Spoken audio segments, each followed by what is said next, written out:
All right, everybody. Welcome back into another edition of the Fantasy Variation, and we've got a special one for you tonight. I'm joined, as always, by Colin here on this beautiful Thursday night. But we got another friend of the show here. My brother-in-law, Michael Lucas, is in the studio. Michael, how are you doing tonight, my friend? Love to have a day hat, by the way. Appreciate it, fellas. I appreciate you having me on. I know I'm a limited guest here, so anything I can do to squeeze some time out here for the fellas. And I did want to give a shout out to the Cincinnati Bearcats making a special run this year. Have a day hat sponsored by Bob This Sports, Fat Perez. So appreciate you having me on, and let's get to it.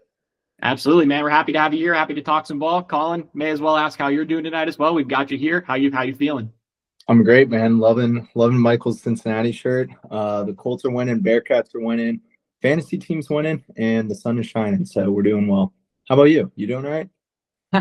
Funny you ask, man. You already know, but went to the office today, forgot my dress shoes, wore Crocs at Nationwide all day today. So I could be doing a little better, but we battled through. Shout out to my buddy Bennett at work. He also showed up in Crocs today out of solidarity. So love to see that. Love the support. So shout out Bennett. I think he watches the show. So hopefully he gets the show. Did anybody say anything to you? There were a couple things that were said. I mean, obviously I'm wearing Crocs. People are going to call it out, but no big deal. Happens. Yeah, happens to the best of us. Probably not going to be the worst thing I forget to bring into the office at some point, but oh well, we move forward. I guess like you said, Colin, maybe let's just get into it. You want to go ahead and maybe recap your game since you had a win this week, taking down the 6-0 team and Nichols' team? Yeah, let's get to it. Nichols, undefeated no more. About damn time. Not gonna lie, he gave me a pretty good scare here. I was projected to win by a decent amount going into the Monday night games. Only won by 10 points, finished 139 to about 129. Really just carried by McCaffrey, almost dropped a 40 bomb. Drake May 23. Had some other guys that I'm a little worried about. I know Nico Collins got concussed. Didn't watch that game. It started at 10 o'clock, so no clue how long he played. But I think I'm going to be missing him this week. And then Jameson Williams, man, 0 bomb. What in the actual world? You see his Instagram post after? No, what was it? It was just like a couple memes, basically like a guy like falling asleep in his chair or whatever. Just trolling. I don't know how serious that is, but moving forward, it might be a slight concern for a fantasy owner. Yeah, it is definitely my goal not to have him in the lineup. We'll see if we can get through with that. But then a big shout out to Tyler Warren. Going to be the #1 tight end this year. Been calling it. Love him. And then we'll give a quick shout out to Nichols. Ja'Marr Chase, totally fine with Joe Flacco. 16 catches. Let me see if it'll show me. A ridiculous 23 targets. Absolutely insane. So Nichols is going to be loving that, even with Burrow out. Other than that, not any huge numbers out of Nichols' team, but he did give me a scare. He's 6-1, so he's sitting pretty good. Dude, that's crazy. Oh, go ahead, Michael. Back to that Ja'Marr Chase thing. I mean, as a Bengals fan, I mean, you just got to look at it and be like, let's throw the ball to #1 and everybody get the hell out of the way. I mean, really? I don't know what other game plan needs to be put together. I don't know if Zach Taylor even needs a sheet out there anymore. Just throw the ball to #1 and get out of the way. I know Chase Brown looked a little better this week, finally, and T. Higgins was a sprinkle touchdown there, but get the ball to #1 and everybody move out of the way. And that's why he was the #1 pick this year in fantasy, because he just gets so many targets. It's unbelievable. Absolutely. Yeah, absolutely. And what I was going to say, you said 23 targets. I literally had to look that up. I didn't realize he had that many. That was tied for 3rd all time most targets in a game. There was 28 by Brandon Marshall, 26 by Chris Chambers back in 2005. And then we have a few guys tied for 23. One of them, Ja'Marr Chase, just last game. So crazy stuff from him. I'm sure Nichols is really happy to see that one. Absolutely ridiculous. It's you said tied 3rd. It'll probably be tied 4th after a couple weeks. I see CMC getting about 24, 25 targets this week, so we'll see how that plays up. But Michael mentioned Chase Brown. I think you got Chase Brown. Did you start him this week? No, didn't end up starting him. Not that it really would have mattered for my team this week. We end up losing to Elgin's team. Elgin picks up the win. We move into last place. He wins 141 to 117. I think this was kind of like a 50-50 split going into Monday night. I had Mike Evans. He had Jahmyr Gibbs, Rashad White, and Sterling Shepard trying to make up a deficit. Mike Evans leaves the game with 0. A couple plays after Jahmyr Gibbs takes an 80-yarder to the house. So, hell yeah, I was jumping up and down for my boy Jahmyr, but sucks for my fantasy team. Another loss. I think I was looking today. I'm 6th in points scored and 1 in 5. So my team's not great. Like I said, I'm struggling with running backs. I have been all year. I pretty much whiffed on all 3 of my first 3 running backs in Chase Brown, Travion Henderson, and Tony Pollard. So been a rough year from that standpoint. And yeah, just haven't been getting lucky with the points against so far to make up for the shitty RB room. So let's just go ahead and move on. Shout out Elgin. Nice win. Don't think either of us would be competing for shit this year. I saw, speaking of Jahmyr Gibbs' 80-yard run, I saw something that was like 24 miles per hour or something like that. Guys going faster than I do in a school zone. Absolutely. This dude, I got him on my team. This dude's unbelievable. I don't know how he fell to 6 in my league. Guy just runs and just never stops, really. So unbelievable. And then who did you say? Tony Pollard? Is that who you said? I never want to see that guy ever again. He's on my team as well. He just disappeared. The Titans offense is terrible. Even they fired their coach and they still look terrible. There's nothing else to say about that guy. Tajay Spears, man. He's coming. He's coming for it. Good luck, Taji. Can't do shit behind this line, but I can't say I'm really sold on Antonio being any good anymore. So true. All right, let's stop talking about this game. Where do you want to go next? Let's go to Salty Mango against My Team Is Bad. Salty Mango moves to 3-4. My Team Is Bad, 2-5. Salty, again, another boom week, 175 to 136. Riley's team didn't even do that bad. But Tanish, I mean, when you're putting up 176, that might be the biggest score we've seen this year, maybe. I think Tanish has had some other really high scores there. It's got to be close, if not. Yeah. But I mean, he definitely benefited from Patriots defense getting him 20. But Slayer, 29 points. We've talked about him a lot this year. 11 receptions, 119 yards, and then he's got Mahomes, who's been amazing, and Bijan, who's always going to give you a good solid 20 points as a floor. Then we got to mention AJ Brown. Big week for him. He's still complaining, not getting the ball enough apparently, but good week for Tanish. Shout out Riley. Keep losing. Your team sucks.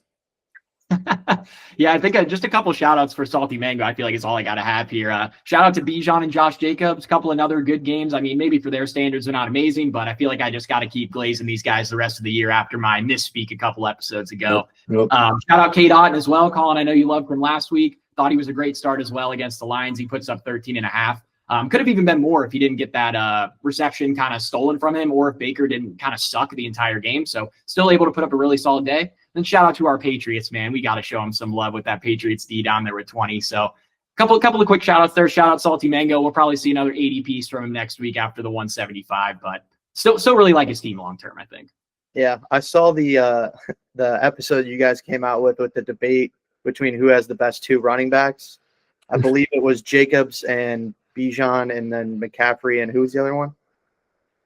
I got James Cook, and then at the time Amarian Hampton and Jalen Warren, and that is not looking great anymore. So okay. You were going as soon as I said that, I was gonna say like 2 against 2. I think I would probably take Jacobs and Bijan. But I mean James Cook and McCaffrey is right there as well. Yeah, shout out the Patriots also. I know you guys love them. Drake May looks really good. Mike Vrabel. Love Mike Vrabel. He's been getting those boys together. They have a pretty easy road coming up from what I've seen. Always nice when you get to play Dylan Gabriel and the Browns at home. So hopefully they take care of business there. But yeah, I mean the Patriots are flying. They might even beat the Bills out for the division at this point. The way the Bills have looked recently. So, but yeah, shout out those Patriots, man. Keep them rolling. And I do have to correct my statement. Riley's team is actually really good. I did not mean to say his team is bad. The only reason I'm saying this is because I play him this week, but I take it back. So we'll see what happens this week. And I guess speaking of good RB rooms, maybe let's head over to the Dean versus Ron game. I think in terms of running back rooms, we weren't giving Dean's team enough credit at the time, but I feel like I mentioned him a little bit. Maybe they don't have the best running back tandem, but he's got the best running back in the league. My apologies, Jonathan Taylor, for saying bad things about you at the beginning of the year. It had nothing to do with him. It had more to do with Daniel Jones. So maybe I owe my apologies to Indiana Jones instead for running a nice offense here. But Jonathan Taylor paired with Kyron Williams. I know Kyron Williams hasn't been like amazing this year because he's not getting any receptions except for when he's playing against me. But I still feel like I really like Kyron Williams. He's a lead back on a good offense. I know you didn't really like the pick at the beginning of the year, Colin, but that was one of the ones I love. So I'm going to continue to like it, despite maybe not the amazing performance throughout the year so far. But then J.K. Dobbins and Quinshon Judkins have just been home runs in the late rounds. I couldn't have been more wrong about Quinshon Judkins, but more so I didn't expect him to be on the field in week 2, and I didn't expect him to be this good this quickly. So shout out to Dean. He's got an amazing team, amazing running back room. Feel like we say that every week. And I guess I never even said the outcome of this game, which Dean won 128-123. So tight win over Ron. Another tough one for Ron, another tough loss. I know he's been struggling with the points allowed all year, so he's still pretty far down there. But like you said, can't ever count him out. I know I was gonna add in. So like you mentioned JT number 1 and then Kyron 2. Kyron has been great this year and has been better than Judkins. No doubt in my mind, Judkins is gonna be the second running back for Dean on this team. I love this guy the rest of the year. Currently he's sitting at top 15. And I mean that does take into account like week 1 he didn't play, week 2 didn't get that many attempts. But I really think he'll be a top 10 running back to finish the season. So great pick, Dean. Yeah, and apologies to Kyron real quick. I didn't realize he was the RB9 on the year. Guys, like looking at his game log, he's only got 1 game over 20 points. I mean, I'm sure you can guess who he played that week in fantasy, but yeah, I didn't expect him to be RB9, I guess, looking at some of these numbers. Great. Absolutely. I saw a stat this week back to Jonathan Taylor. He has the same amount of 3 touchdowns in a game as the Browns and Jets combined. That's really tough. I think the Jets have 2 games with 3 touchdowns, and the Browns have 1 from this past week, I want to say. And Jonathan Taylor has 3 this year and 7 games. Yep. That's unbelievable numbers. The Colts are rolling, man. They look good. Always helps when you have a good run game. It opens it up. I don't even know. Really, it seems like any quarterback can play behind that O-line right now, but I guess I can't say that because of how bad Anthony Richardson was. But I guess Danny Dimes was a top 10 pick, and he looks good out there. And if JT keeps running like he will, he'll go for 20, 25 touchdowns this year. So yeah, only great keep it up. Yeah, great pick by whoever has him on their team. Jonathan Taylor. Yep. I agree, man. It's only going to keep going. But I do got to correct you on your statement. You said any QB could play behind this line. Indiana Jones is a top 5 QB, man. Come on. I retract. Not everybody can do it. After Richardson played last year. It is a good point, though. Yeah. I retracted that statement. I guess nobody can. Danny Dimes is 1 of 1 then. Love it. All right. Tommy, you got any other comments on that game? I don't think so. All righty, we'll kick it over to the last matchup of the week. We got Barrett's team versus Zach's team.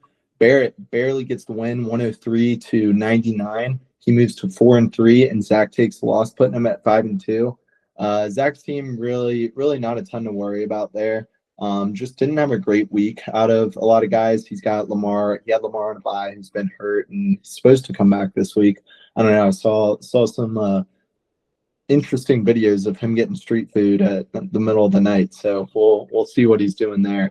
But not a lot of worries for Zach's team. And then Barrett's team, I mean, Njigba is going to keep going. I'll talk about McMillan because I still think he will be a beast. Speaking of McMillan, I know he's banned from the show. This week, he's going to go off. Dalton's going to only target him. He's going to have like 20 targets. And then I guess the only other thing I want to say, Saquon. I'm a little worried about Saquon. Coming into this year, I was still very high on him, much like everybody else, like first round pick. But after these past few weeks, I'm pretty concerned about him. So we will see. They are the weirdest team in the NFL. Like they win games, but it feels like they shouldn't be winning games. And it really doesn't help you as a running back when your quarterback is running on 3rd down and 4th down and 1, no matter what, for extra yards and even touchdowns as well. That really hurt Saquon a lot. I know he went really early in drafts this year, but tough to take a guy that you don't know is going to consistently get the ball inside the 3-yard line to score.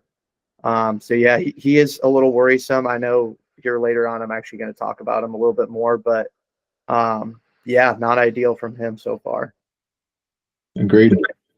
Yeah, I don't have much more to add on Barrett's team. I feel like we talked about a lot last week. Like, I feel like if he stays healthy, he's going to be a real contender. I'm not super worried about Saquon. I know this offense hasn't been amazing. I feel the same kind of about AJ Brown and Devontae Smith. Like, still feel pretty decent about rolling him out in a playoff matchup. And it's just like kind of a roll of the dice if you're going to get a good game, though, it seems like this year as opposed to last year where you saw a lot more consistency. Then moving over to Zach's team, one thing I wanted to say was, well, maybe two things. First of all, tough break with the Lions on Monday night. I mean, this guy lost by 4 points, and he had Goff, Montgomery, and St. Brown, who St. Brown ended up having a good game. I'm not sure if he got to catch the entire second half, honestly, though. And then Montgomery and Goff combined for 15. He loses by 4. So tough break there. Vegas made a shitload of money off of this game because I'm sure everyone was hammering overs, myself included. And then this game finishes with like 30 combined points. So yeah. He had 1 catch for -1 yard in the second half, and I needed him 1 catch for my parlay to hit. So dang. Wow. All right, there we go. All right, so you I picked thought it was no sweat, and then literally their second to last drive, he had 1 catch. But it was negative play. So yeah, he didn't do anything like fantasy wise. Damn. All right. Well, yeah, still tough break overall. Glad to hear we're hitting some bets though, based off of Amon-Ra the second half. So always happy to hear that. One thing I did want to say though about Zach's team, I know we were talking a lot about how much we like it. I am a little concerned about the receiving room here. I love Amon-Ra, obviously, and I love Jordan Addison. He's been phenomenal since he's gotten back, despite Carl Wentz playing for him. That's what some of the buddies at work have been calling him, Carl Wentz now instead of Carson. So I might just keep rolling with that. But outside of those two guys, he's got fucking nothing in his wide receiver room. Like DJ Moore has been awful the entire year. Khalil Shakir, I just have a hard time really trusting any of these Bills weapons with how much they kind of spread the ball around and how effectively their offense runs when they're running the ball well, both with Josh Allen and James Cook. And then outside of that, I mean, Trey Tucker and Calvin Austin, Tyreek Hill on his IR out for the year. So like, I'm not really inspired by anything in the wide receiver room outside of those top two. So we'll see if those two can remain healthy. Like I said, injuries are coming. We'll see if some of these teams get plagued with them later in the year, but we're still waiting around for some of them and for some of these depth pieces to really have to come to life for them. Agreed. I got nothing more to add on either of those teams.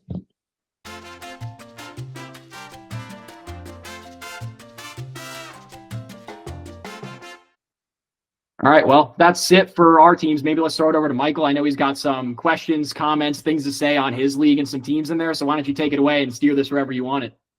Yeah. So speaking of wide receiver rooms, boy, do I have one for you here. Starting out strong on my team, I got Josh Allen as QB1 and Jahmyr Gibbs as running back 1. Nothing's going to change there. But here's where it gets a little frisky. I got Derrick Henry at running back 2.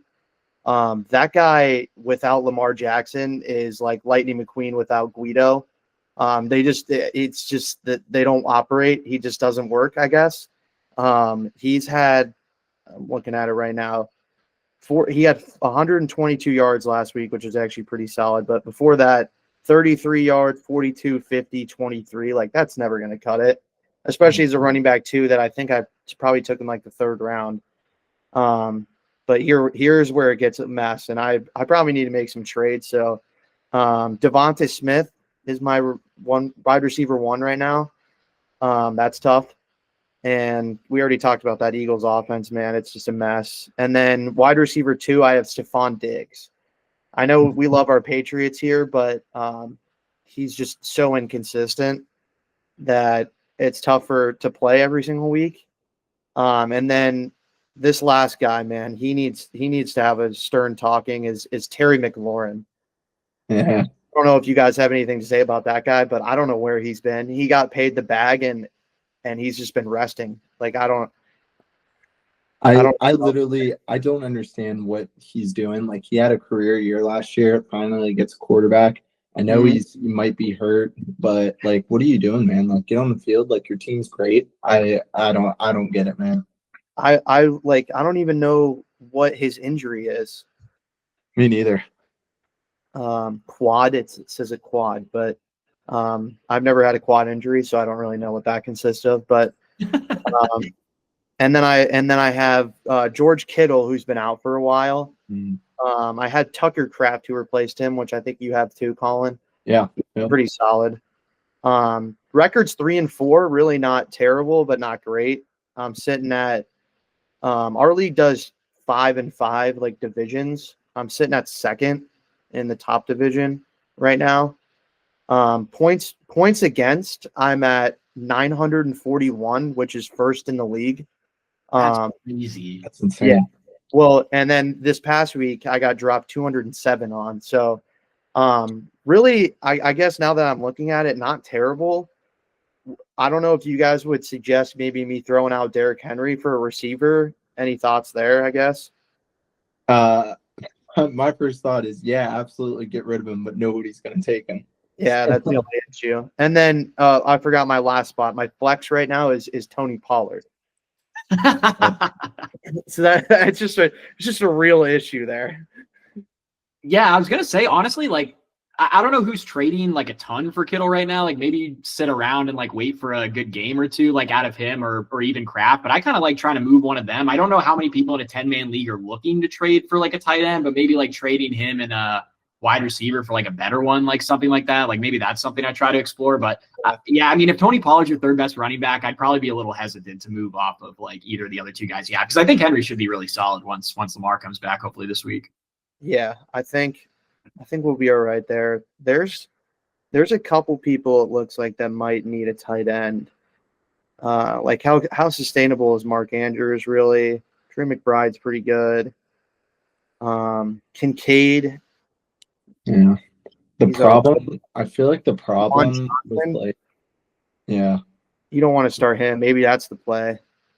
The problem with like Kraft is like I'm just looking at it now. Like he is the sixth best tight end, but like he's not a huge upgrade from some of these guys. Like I've got Tyler Warren and Tucker Kraft in multiple leagues, and I've tried to trade them, and like most of the times it's like you've got teams with like, I don't know, like Ferguson, who's I think number one tight end right now. Like on paper it's like, yeah, like that guy should not be good, but they are. And the difference between like Tucker Kraft and maybe like one of those guys like Kincaid really isn't a ton. So it's really just trying to find the value there. And if anyone has a really bad tight end, I guess. Yeah. I think Juwan Johnson is looking like the worst one. He's got guys like DK Metcalf and Michael Pittman, maybe one of those. If Kittle has a good game, maybe ship him off for one of those guys. But again, guys aren't incredibly consistent as like the guys that I already have. So I don't know. I guess I got to pray for some just boom weeks out of those guys. When one guy's doing bad, the other guy's got to pick him up. But not terrible. 3-4. That points against is a lot worse than I thought it was. That's tough. Yeah, but shout out Nick here. He had, listen to this roster. This is 206 points. He had Daniel Jones, McCaffrey, Jonathan Taylor, and then he had Devontae Adams, JSN, and Scatabo.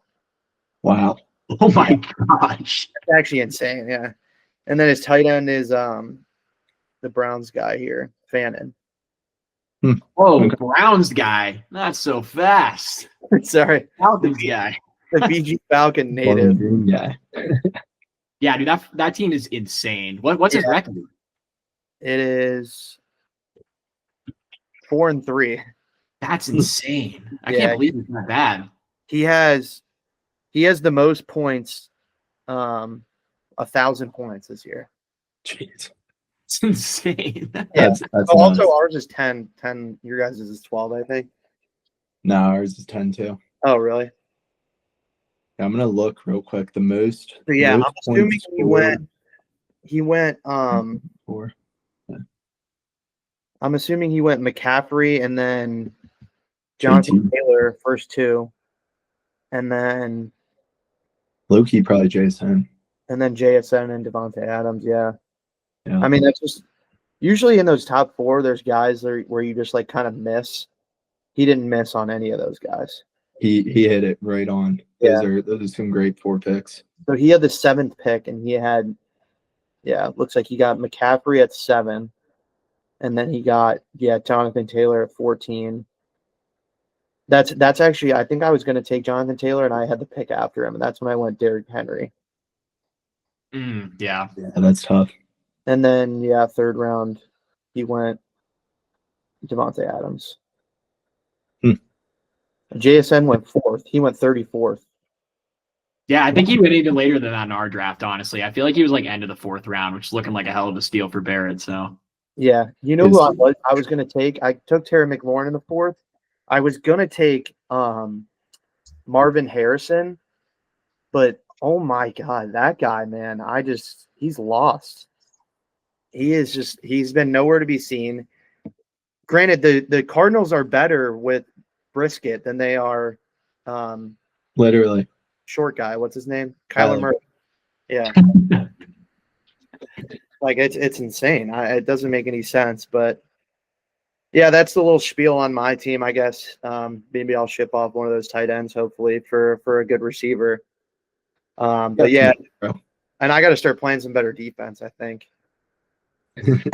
Yeah, gotta get that defense in order. But honestly, outside of your wide receivers, I feel like you got a really solid overall team. So yeah, maybe if you could find your way to get your hands on like one more difference maker wide receiver, I feel like you could be able to make a run there. Well, we'll see. Nick's team sounds a little OP, but apparently there's some teams with better records. So maybe it's a tight competition there. I have I also have Jordan Mason on the bench. He's probably going to start getting the start over Tony Pollard, but I believe one of you guys mentioned Aaron Jones is back. Yes. Which is not ideal for that situation, but hopefully maybe flick him into the flex there and have him score some points. I don't know. All I'll say is if you have a running back on your roster that is currently breathing and alive, I would play them over Tony Pollard. Fair. That's the only one. That's the only one that I have is Jordan Mason. Is he breathing? Is he healthy? I'd get him in there. He's starting in an hour. Yeah. 2 hours. Actually, I'm gonna. Well, I have to play him this week because Gibbs is on a bye. Okay. True. Well, no, you're all right. 3 and 4 coming in the bye weeks. Just need a couple things to go your way, and you'll be all right, man. Yeah. What's it? Do you guys play with kickers? Correct. Not anymore. Do you play with defenses? Mm-hmm. Dude, I got a bone to pick with defenses, man. Every one that I pick up is they scored like 1 or 2 or negative. It's like I'd rather just get the 0, honestly. Hey, I'm a proponent of getting rid of defenses. Yeah, if we get out another flex, I'd be happy. I love it. And the kickers, I should have picked a kicker earlier because Jake Elliott, again, back to the Eagles, man. They're just a mess. I don't know how they keep winning, but everything about them is just not. I guess they're just not a fantasy team.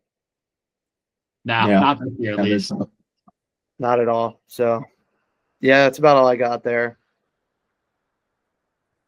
Oh man, well, I think you'll be all right. That's not a bad team, like we said. You've got had a little bit of a unlucky spell come your way, so luck is you're due for some good luck. Yeah, appreciate that. Yeah. Let's hope so. Starts tonight with Jordan Mason. There we go. Just remember too, you're sad about being 3 and 4. Just remember, there's lowly 1 and 6 teams out there just dreaming about being 3 and 4 right now. So just keep those guys in mind. Keep your head up. Okay, yeah, I will. I love it. All righty. I guess you guys want to go into love hates this week? Let's do it. Well, I guess let's recap ours from last week before we forget, because I feel like that happens quite a bit. I always forget. All right, let me go ahead and just do mine first while you pull it up. Last week I went 1 and 2 to bring me to 8 and 7 on the year, so just above 500. Jameson Williams, not much to say, 0 points. Let's go ahead and move on. I loved Bill at running back 15 against Dallas. Obviously, they had a tough day against the Dallas defense. Couldn't really get anything going. And then when Jaden Daniels came out of the game, I mean, they were already down by so much. It wasn't really a great game script for Bill at that point. I can't imagine he was going to get to RB15, even if Jaden was playing the whole game. He finished this as RB44, so obviously did not get the big score there. Tough blow for the Ironheads as well as other Bill owners out there. But hey, we hated Jalen Waddle at wide receiver 11. He finished as wide receiver 89. So this one was never really a sweat. Colin, I think you said you would have taken lower than like 25, 30, something like that. So good call. I feel like the weather didn't look quite as like terrible as they said, at least watching the game, but they still couldn't really get anything going. I saw Tua said after the game, like, I have a hard time throwing to Jalen Waddle because I can't see him or something. Like, He Where did. did the PR team go, bro? Did they take the last 3 weeks off? What? I don't know what's been going on. He What's needs, that can't be allowed. I mean, what are we doing? he needs to retire, man. It's rough. Yeah. His brain is just mush. Yeah. But Yeah, no, I don't think he was ever good at throwing the ball or processing the game in the first place. So I can't imagine it's gotten better after all the hard hits over the years. So yeah, tough break for him. And the Dolphins are really looking. I shouldn't say tough break for two. He's making like $200 million over the next 4 years and probably gonna be sitting on his couch. But yeah, tough break for the Dolphins. They're gonna be in for a tough ride these next. I was gonna say 5 years, maybe decade, while they try to sort all this stuff out with Tua. Yep. No, good 2 calls there. JMO, How- I'm sorry. How that long one's- is the that one's on. contract? It's 4 years. It started this year. Oh boy. And I'm sure like 3 years of it is guaranteed. I'm sure like Yeah. a ridiculous amount is guaranteed. That's interesting. Yikes. No, but good calls there. Did I say? Yeah, I mean, good call on Jalen Waddle. Sorry about Bill. Then JMO, that's on me. Shouldn't have started him. He's also banned unless he's on. If he's Yes. banned, if you're starting him, we'll keep Very that true. from now on. He is banned if he's in your lineup. So I'll make sure I check before I love him ever again. Perfect. We'll go over mine real quick. 1 and 2 this week. Moved to a whopping 4 and 11 this season. Absolutely killing it. Rico Dowdle, loved him at 21. Yeah, he finished at RB 22. Just my luck. Loved Cade Otton at tight end 17. Finished as tight end 11. Wasn't as great as I was expecting him to, but Dude, still he got the finished job tight end done. 11 with like 13 Yeah. points. That's Yeah. wild. What a week for tight end. Shout out. They're not saving it up Agreed. for tight end day though. I know Hey, this week. I was this just week about to is gonna be say, nuts. yeah, this week's tight end day. Exactly. Yeah, actually, before I forget, sorry, Colin, we're in the middle of your thing. For my No, you're Dynasty League, I have so many Lions players. They're on buys. I'm dead ass about to roll out 3 tight ends this week. Ferguson, Kraft, and Engram. Fire up those engines, buddy. Let's go. Love Those it. are good though. Jeez, for a dynasty. Yeah, I don't really have any like stud tight ends. So like for Ferguson and Kraft, I've kind of just been like, well, Ferguson's kind of just been taking over the starting role all year. But my plan was kind of just to swap him in and out. And then if Engram still had anything left in the tank, he'd be a solid like depth piece or whatever. So been working out pretty well so far. There we go. I guess my last one, loved Mason Taylor, tight end 18. What I think we said, tight end 15. Would you get the win? Yeah, it didn't matter. He finished as tight end 27.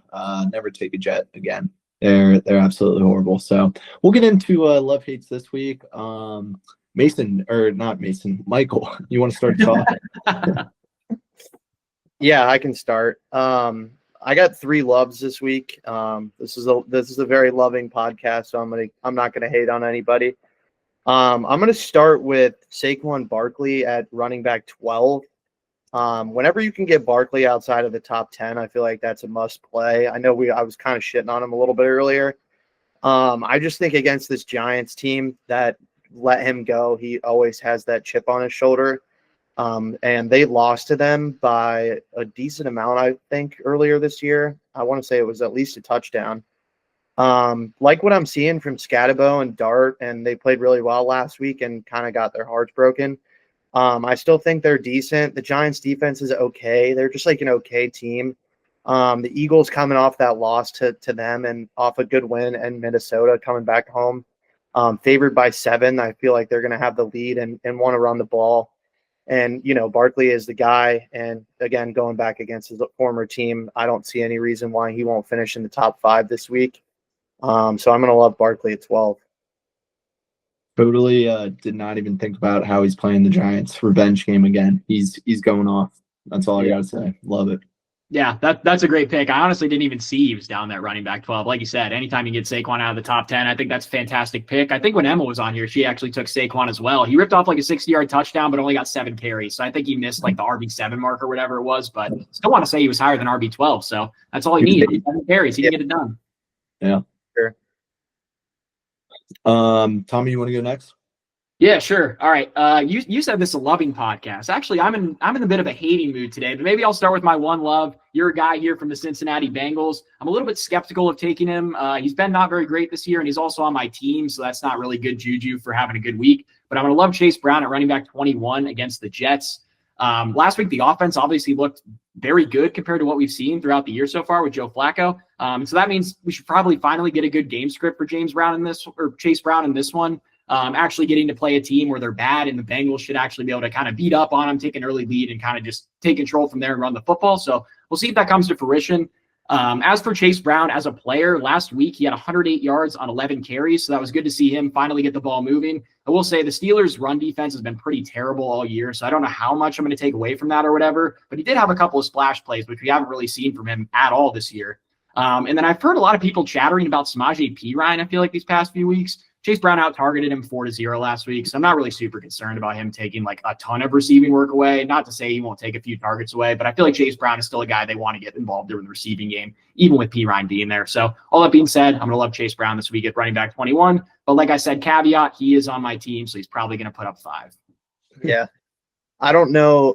Clearly, you don't watch enough Cincinnati Bengals football to see that we never, ever have blown anybody out. So I don't think that's going to happen. The Jets are really, really bad. I don't know why Aaron Glenn feels the need to hide what quarterback he's playing this week. They're the same quarterback. They're both not good. You're going to get the same thing out of both of them, so it really doesn't matter. But yeah, we don't really blow out teams. I do think they should be in control. Chase Brown looked a lot more explosive than he did in previous weeks last week. So that should at least get his confidence going. I still like the pick at, what was he, 21? 21, yeah. Yeah, I still feel like that's a little low. So yeah, I do think, they should have the lead, but they never blow anybody out. So, and the whole Perine thing, he's been doing really well on kick returns. And that's kind of sparked his playing time a little bit more. So that's the only reason why I don't think he'll still play it'll still be probably 80-20 Chase Brown. So I wouldn't be worried about that either. Keep him returning kicks. That's all we need. Exactly. Yeah. Just keep him out there only for that. Yeah. Someone mentioned Bengals being -7. I think that's ridiculous. I know the Jets are horrible. Did not take them as best bet, but that back door is gonna be open the entire game. Like you said, Bengals do not blow teams out. So just throwing it out there. Not a best bet or anything, but it might be on the card, Jets +7, and it might puke. So we'll see what happens. I 100% agree. So we'll go into my first one. I'm gonna go with a hate too. Haven't done many hates this year, and I'm 4-11. So we're gonna go with a hate, and that's gonna be Baker Mayfield at quarterback 7 against the Saints. I just think this is a bad spot in general for the Bucks. Not taking. I looked at the Saints again for best bet. Not taking them, but I do feel like they can actually win this game. And I think it's going to be a really ugly game too. Saints actually have a top 12 pass defense, which I found hard to believe. Just with them being the Saints. But that was surprising and only helped my case here for hating Baker and just the fact that Baker's banged up and all these wide receivers and running backs on their team are banged up. I'm gonna hate him there at 7. So we'll see how it goes. Yeah, they got Evans is out now. Godwin's still out. McMillan, Igbuka still banged up a little bit. He didn't look. Yep. He still did all right, but he didn't look his normal self. Bucky, I think, is probably still out as well. Yep. Yeah, they don't really have a lot going on there. So, and 7's pretty high, so I don't hate the pick at all either. Yeah, I hate to say I like the pick because everyone knows I love me some Baker Mayfield. But I do like this pick. I think the 4.5 is a huge trap. I don't think I'm going to bet on this game. I might just stay away or whatever. But yeah, I think the Saints have a really good chance at covering just because, kind of like you said, Michael, this offense is so banged up. Like they're going to be missing so many pieces. Going to be hard to hit that QB7 mark though. I think there are a lot of buys this week, so maybe the marks aren't quite as hard to hit as maybe like we were seeing like in the early weeks. But yeah, I still agree with this. I think Baker has a very solid chance to finish below QB7. Good point. All right, Michael, we'll go to your second one. Who you got? Yeah. Pick number 2. I'm going to go with Tyler Algier at rank 33. I'm going to love him. In case you didn't know, he has more rushing touchdowns this year than Bijan, which is just crazy to think. I know it's only like 4 against 3, but he has more rushing touchdowns than him. He plays really well when they're at home. As we already talked about, the Dolphins are not very good at all. Quinshawn went for close to 103 touchdowns against them last year. The Falcons should definitely have a lead in this game, and Maybe take the reins off of Bijan a little bit, give him a rest. I know he's been running for 250 yards or whatever it was 2 weeks ago or last week. Maybe give him a little bit of a break. And I know Penix is questionable as well. I think he's still going to play, but even if Cousins is in there, I still think they control the game, and Algier should get some carries. And to beat running back 33, honestly, all he really needs to do is score a touchdown and get, I don't know, 50 yards, 20, maybe even less than that. So I think he crushes this. He might even score 2 touchdowns this week. And I do like the Falcons because of how bad the Dolphins are. And I think Algier is still a solid runner overall. So I like him at 33 this week. Dude, I gotta say real quick, I love the call out about the at home. Like, I was talking about this with my buddy Luke at work. He was the one that brought it up, and he's like, dude, the Falcons and Michael Penix are just so much better when they're at home. And I was looking at the stats this year. It's crazy what the splits look like. I only really looked at Penix, but like, he hasn't thrown for less than 2. Maybe I'll get into this later. Maybe I'll save that. But I do really like this pick. I almost took Algier. Very good matchup, playing at home. Love this pick. I was gonna say love the pick too, and that makes me a little worried about one of my best bets later, but we'll get to that later. So good pick. All right, moving over into my second pick, and here's where I've got a couple of my hates here. I'm going to start with hating Ladd McConkey at wide receiver 10 versus Minnesota, actually playing tonight.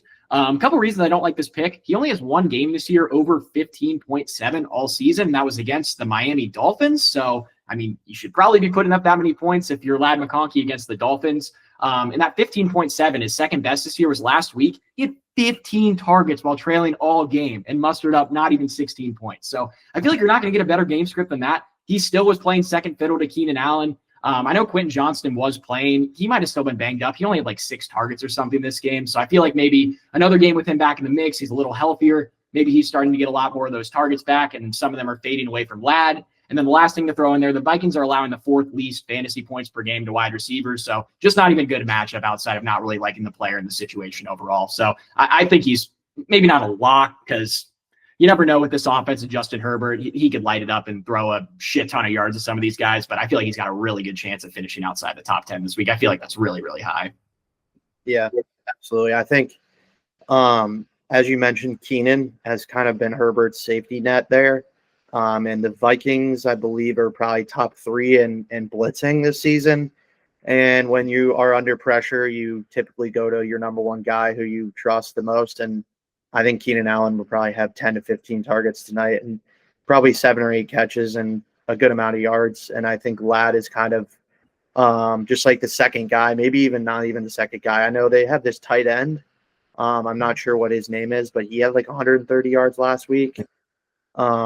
And obviously Quentin Johnston, if he's healthy too. Just a lot of mouths to feed. And what was it? Receiver 7? 10. 10. Still, that's just incredibly low with how many guys are out there that can do better than him. So I do like the hate, even though I said that this is a loving channel. You said he was wide receiver 10, and I was like, what in the world? Like, how in the world can you be above that? I'm like, Keenan Allen, like, I would take Keenan over Ladd. Had to go look it up. Keenan is number 11 in ESPN's fantasy rankings, right behind him. So I guess it makes sense, but yeah, I'll agree with you there. Love the hate of Ladd.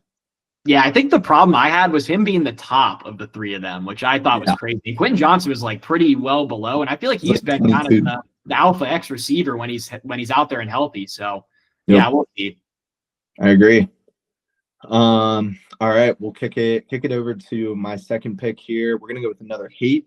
It's gonna be AJ Brown at wide receiver 7 against the Giants. Like we've already talked about him a little bit. He's had 2 pretty good weeks the last 2 weeks. And I mentioned earlier, the dude is still complaining. I get that the Giants have a bad pass defense and a good run defense. So theoretically, they should be airing it out to him. But if you look at AJ Brown's stats this year, his best games are 14 fantasy points and 9 fantasy points, excluding the 2 weeks that he scored. So in general, I like this game to go under. It's like, I think the over under is at 43 right now. And I think it's going to be a slow, ugly one. We mentioned earlier, Saquon, revenge game. Hopefully he is just running all over him and they're not throwing to him. And for that reason, I'm going to hate him at 7. That's way too high for a guy that's a big boomer bust, in my opinion. I think you hit everything on the head. I honestly almost took him as well. I guess you sent your picks in earlier, but when I was looking at it, I was like, I really like AJ Brown here, so I don't think I have any much more to add there. Yeah, I'm looking at it. Obviously, I said I like Barkley and all that. Looks like on Sunday it's a high of 52 in Philly, and could be rainy and windy. That never really adds up for especially a guy like Jalen Hurts. Maybe not rainy, but definitely windy. Not very good temperatures. They're going to have the lead. We already know how much they love to run the ball. And yeah, wide receiver 7. So that really says it all. That's already tough to beat in itself. So even better. I agree. All right. Well, what do you got for your last pick here, Michael? Yeah, pick number 3. I know we kind of talked about it a little bit, how it's National Tight Ends Day this week. These guys are going to want to feed their tight ends. I have Dalton Kincaid. I'm loving him at tight end 14. He didn't play 2 weeks ago, and they are coming off of a bye. So I think he should be almost fully healthy, if not all the way healthy. The Bills lost to the Falcons in kind of a dramatic fashion there, giving up some points late there to lose. And I think they're a little pissed off, and I think Josh Allen's going to come with the mindset of I want to score 100 points. And Kincaid has done really well this year when he has played. He's been one of the top targets. I know the Bills kind of have a lot of guys to spread out to, and they're pretty inconsistent, but Kincaid has been probably the most consistent on that team. And I think at tight end 14, he could definitely beat that and get in the end zone, like I said, on National Tight Ends Day. So I'm going to love Kincaid. I might even take him to score a touchdown this week as one of my bets.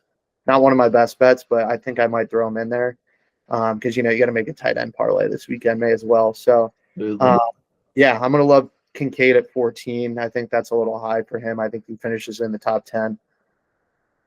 I like him, man. I had to pull up the rankings, and I'm looking at guys that are ranked ahead of him, like Kyle Pitts, Fannin for the Browns, Njoku also for the Browns is ahead of him.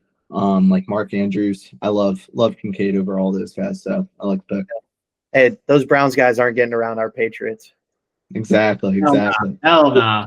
Yeah, I'm not going to add much more. I feel like I'm going to get into the Bills a little bit later on, but yeah, I like betting on the Bills this week. I think against the Panthers. So,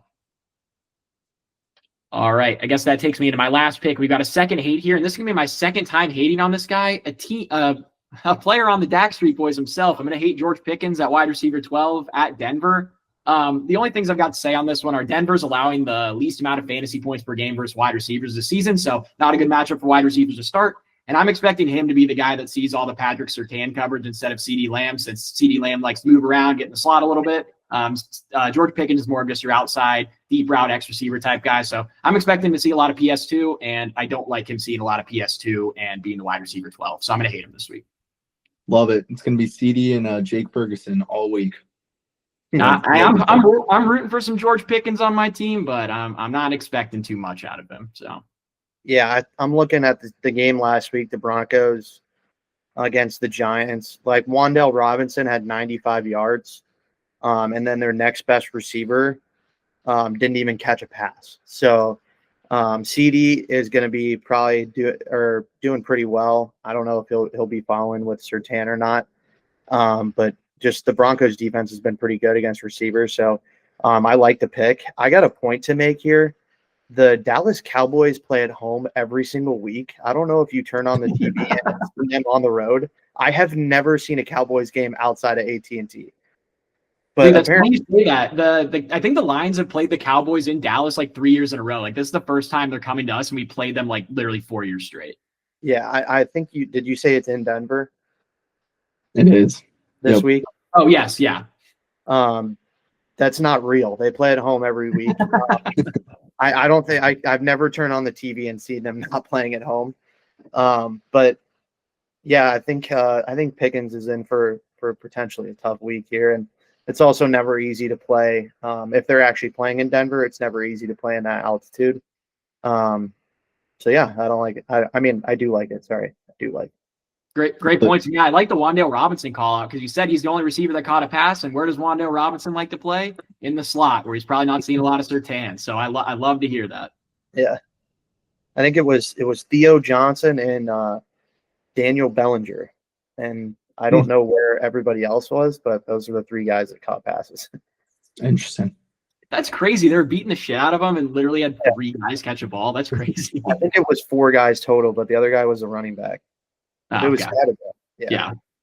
But anyways, we'll see if that game's actually played in Denver because the Cowboys play at home every week. But I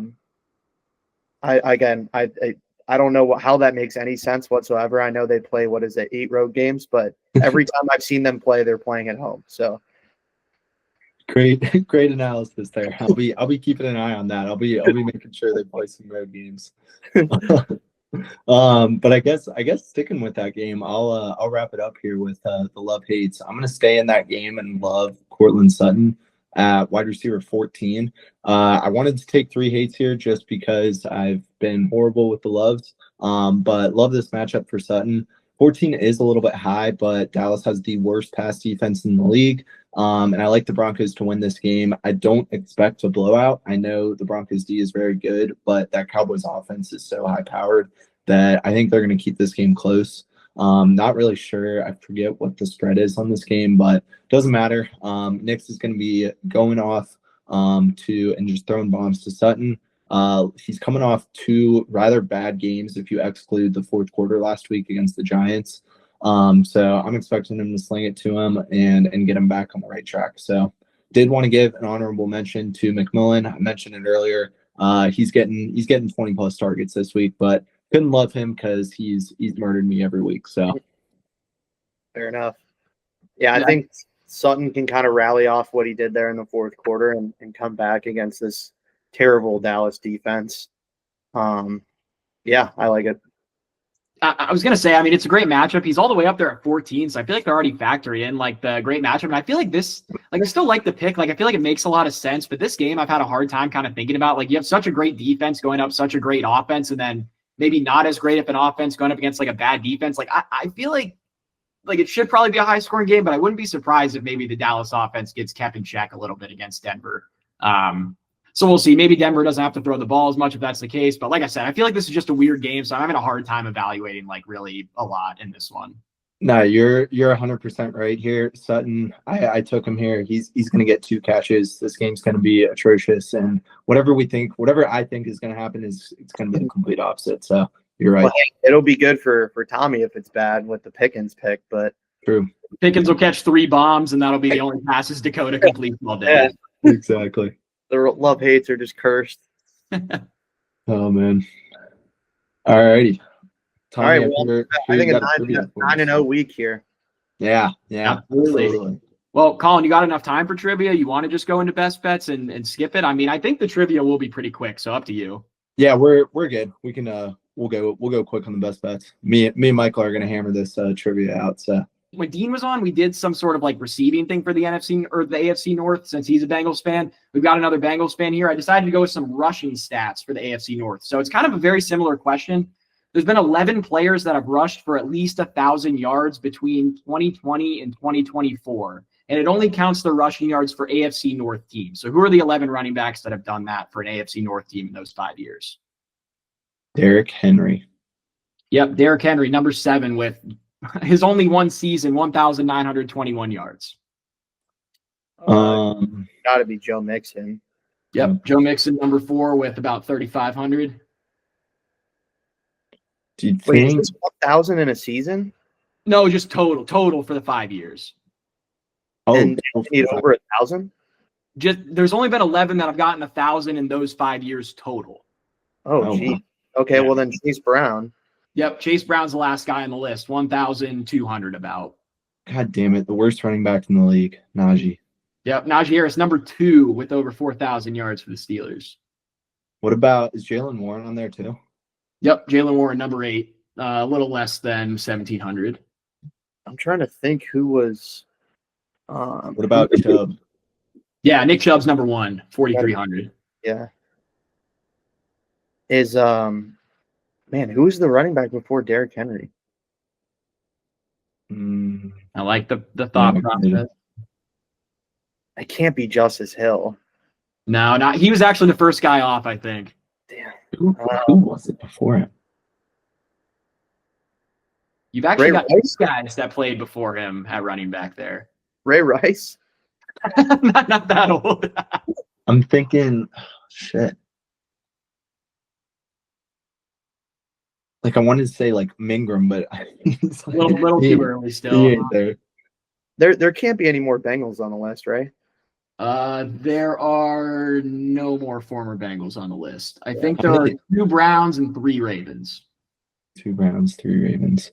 All right. Kareem- Well, Chubb's missed time. Kareem Jerome Ford can't get there. Wait, what'd you say, Michael? Kareem Hunt. Yep, Kareem Hunt, Yeah. number 5, just over 2,000 yards. So we're missing the Ravens guy and then Browns guy. There's 3 Ravens guys and 1 Brown. Jesus Christ. Who are we missing? You're missing a really easy Ravens one. Lamar. Lamar. I don't think. I'm sorry if I said running back at the beginning. I hope I didn't. I think I just said rushing yards. But if not, yeah, Lamar's the only quarterback on here with a little over 4,200 yards. Who in the world are Ravens running backs? It's not like it can't be like Keaton Mitchell. No, they're both still active, but not on the Ravens. And one of them, I guess, is probably not very relevant anymore. But one of them certainly is. Relevant. And you're maybe a fan of him, Colin, back from his collegiate days.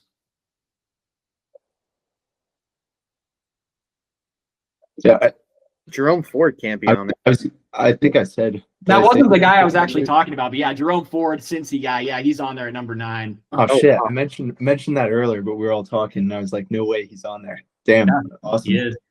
All right, so another. So what? 2 Ravens? The 2 Ravens guys. If I say the team one of these guys plays for now, it's going to be super obvious. I The wouldn't other guy, I say. honestly don't know where he plays right this Oh, second. I but know. he did- Oh, go ahead. One of them, Dobbins. Yeah, J.K. Dobbins, number Yeah. 10.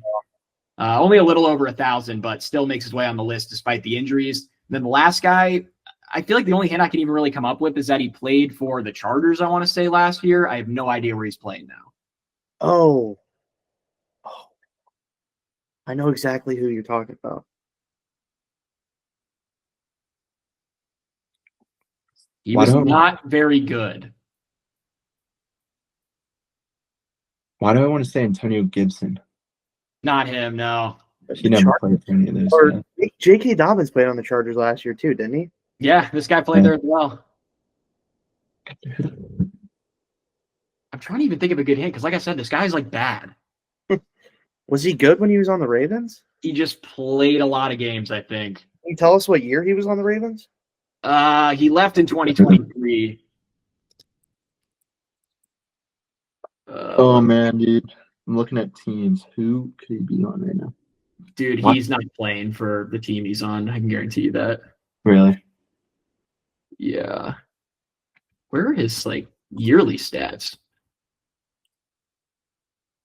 I want to say He played for the Ravens from 2018 to 2023, played for the Chargers last year, has no stats this year, so I'm not even sure if he's on a team. Played at Rutgers, if that helps anybody out.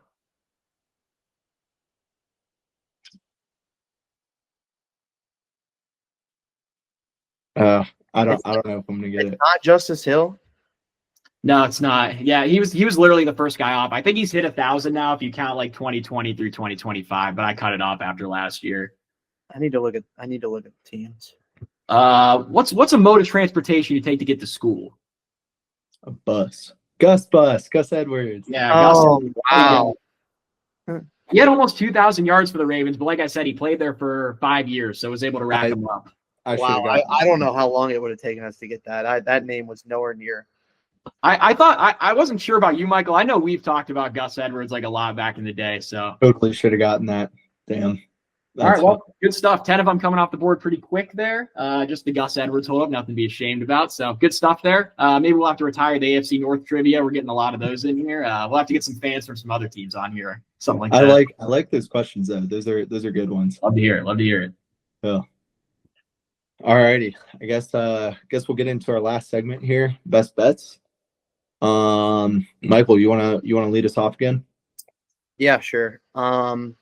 First best bet. I actually don't think I even sent you guys these, so these will be news to you guys as well. First one, I'm gonna go with the Bills Panthers over 45.5 at -124. As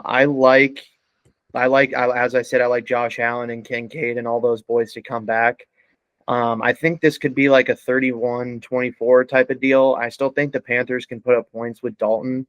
I was looking at stats earlier. They're like passing yards like per game is pretty similar on average. I still think Dalton is a smart enough quarterback to find the right guys, find McMillan, find the rest of those guys over there. I still think they're good enough to put enough points where this 45.5 is doable. And also the Panthers have scored 30, 27, and 30 at home this year.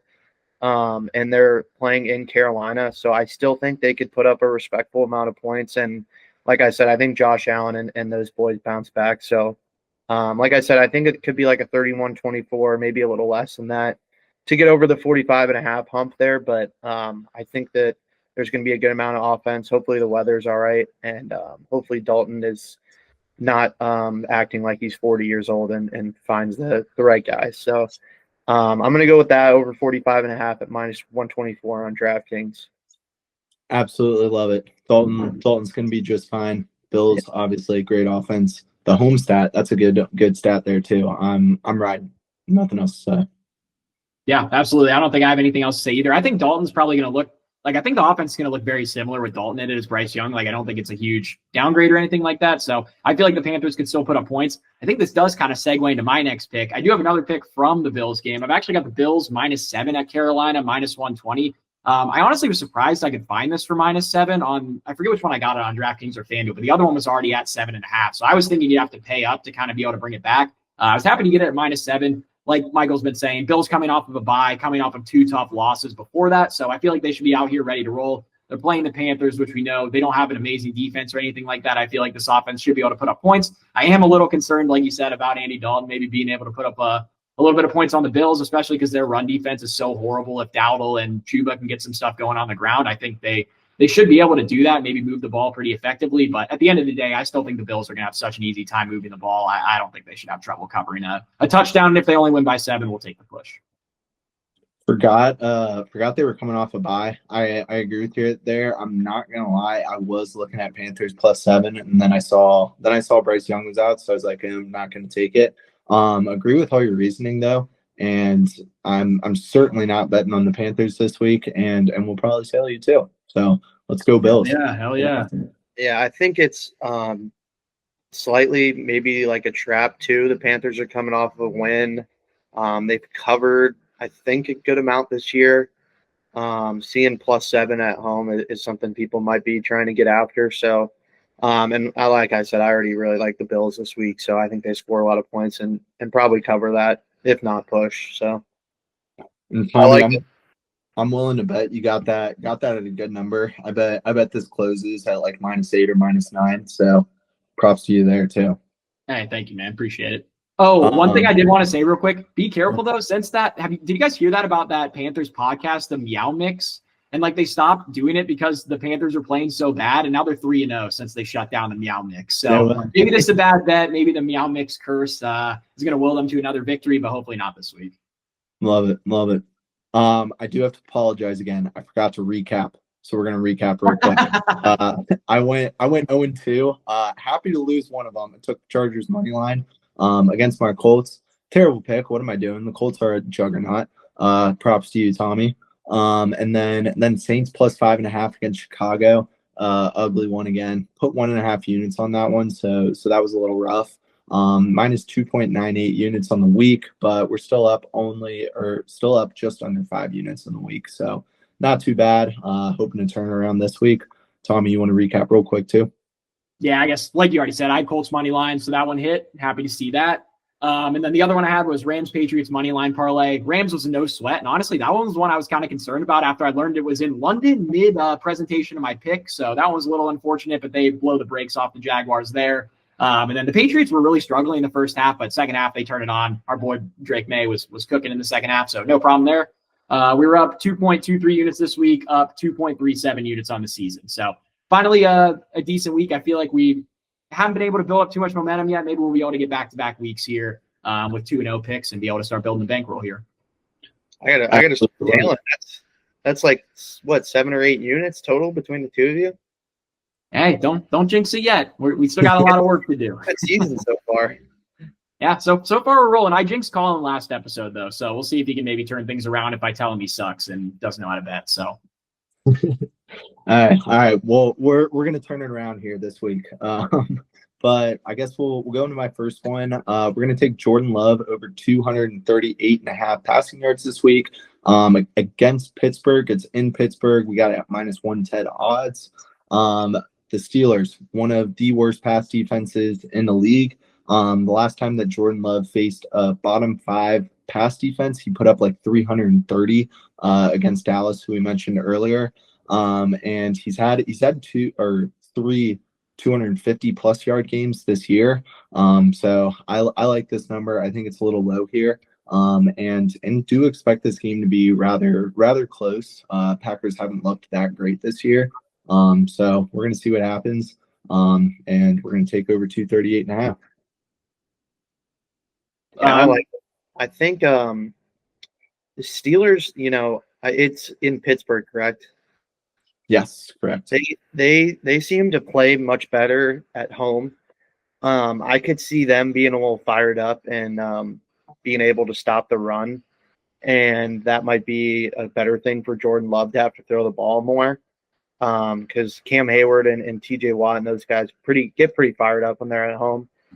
So I could see them maybe stopping the run and Love having to throw the ball.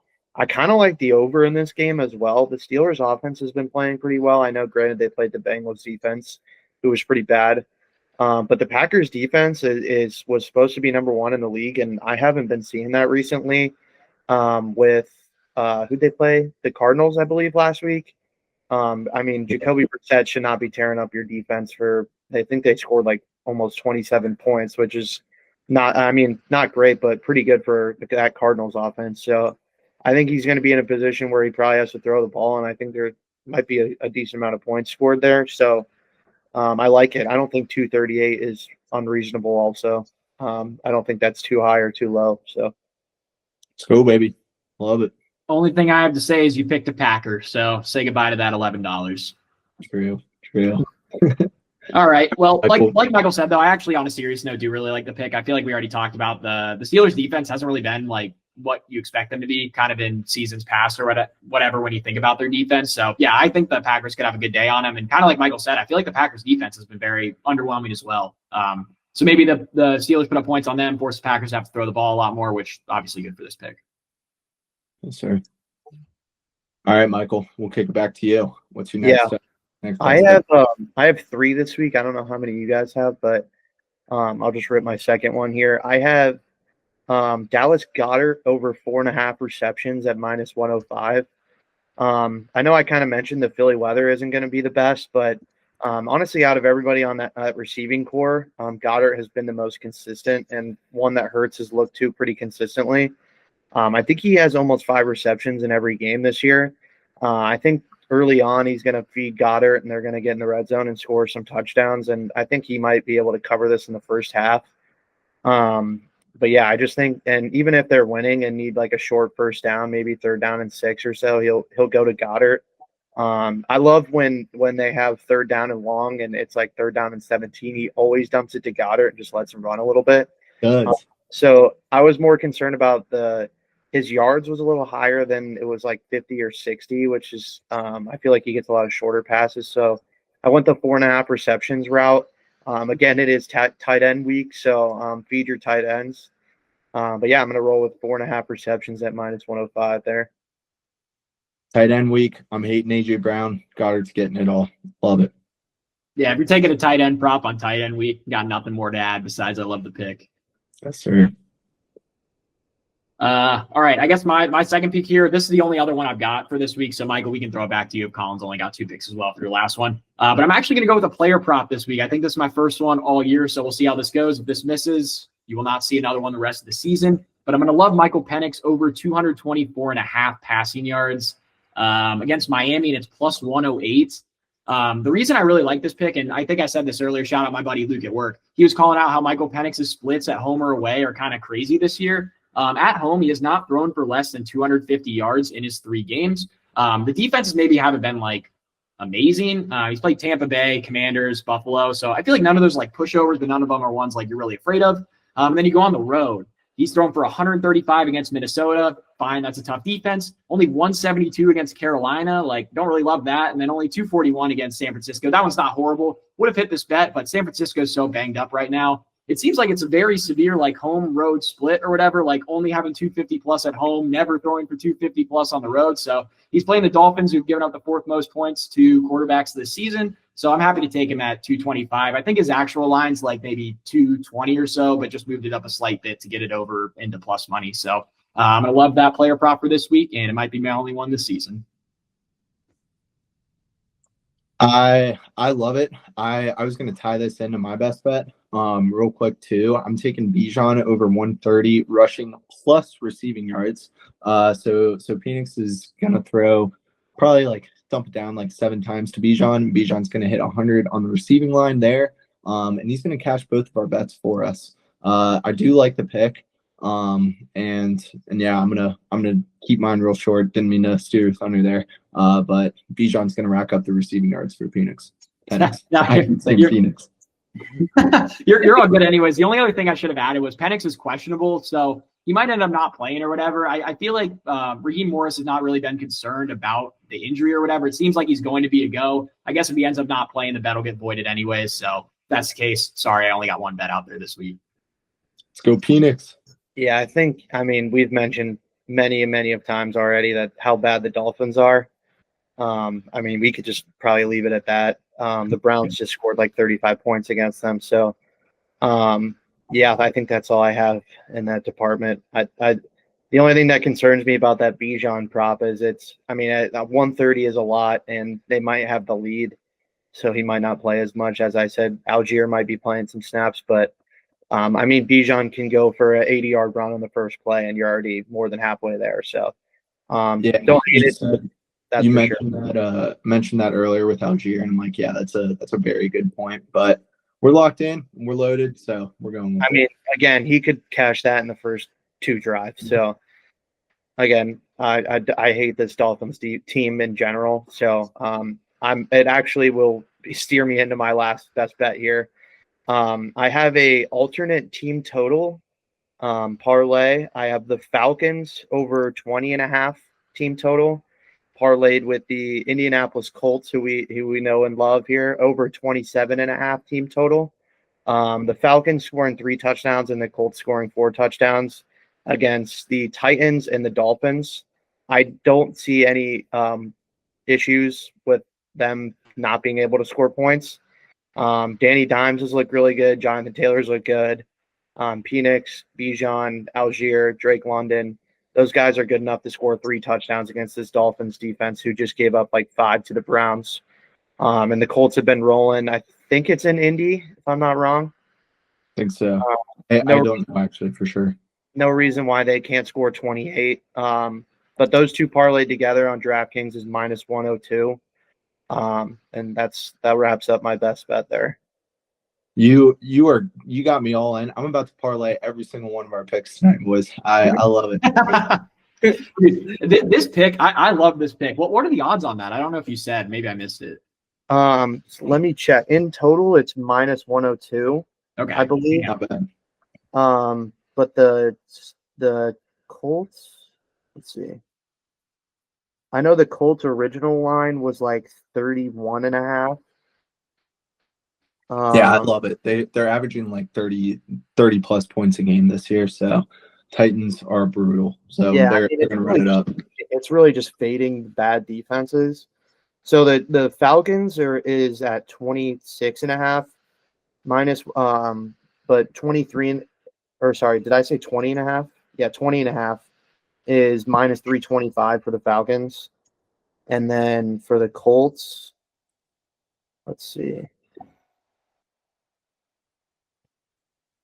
Yeah, the Colts is at 31.5, but if you take it down to 27.5, it's minus 192. But yeah, those two put together is minus 102. Yeah, I really like those odds. I was going to say, if you're even close to plus money, I love that. And I'm probably going to take it as soon as we hang up this call. So I might be taking it as we talk right now. Love to hear that. But yeah, just really again going against bad defenses, and I don't see any reason why those two teams can't. The Colts can't score 4, and the Falcons can't score 3 touchdowns. So that's my last best bet there. Love it, man.